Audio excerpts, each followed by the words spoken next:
It took me a long time to learn how to let myself be loved. And I had a very loving marriage. I mean, we didn't know what we were doing, but we did really love each other for really the majority of our time together. But we were very young and we had no tools and we didn't know how to argue.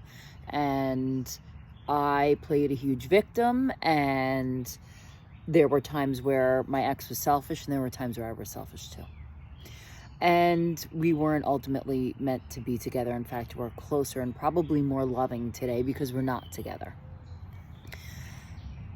And we met each other when I was young. So in those big relationships is how you kind of learn the way that you get along. And the way that I got along is that I pretended that I didn't need anything. I wouldn't ask for anything. I wouldn't tell him what I needed. And in fact, when I was asked what I needed, I'd be like, I'm fine. Everything's fine. We're all fine here. And that's a lie. That's a lie. There were so many lies of omission told by me. And I am in a relationship now where that does not cut it. I am obviously a very different person, and the truth is extremely important to me. Even hearing the truth, it's really, really uncomfortable. And even the truth that may cause us to need to part is more important to me than lying to keep the relationship intact. And in return for that, I've also allowed myself to journey to a place of trust, first within me.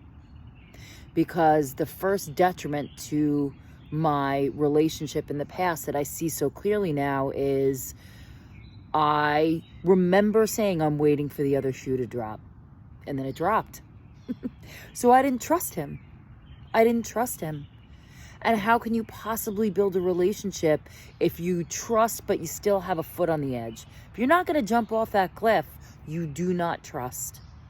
And I stayed in that place with this relationship for a long time. And I talked myself into thinking, no, you trust. But there was you know how I feel. I feel that the truth is very, very simple. So if there's a lot of reasons and things sound very complex, it means that there's a lie in there somewhere. So I was lying. There's a lot of justification, but there's a lot of lying. And I am in a place now where I trust myself enough to allow myself to be loved. And you know what? It's a risk. There's a risk. Is the risk worth it? Absolutely. 100%. So what I ask you is, I really do believe that the only way that you can truly trust love is to truly trust you.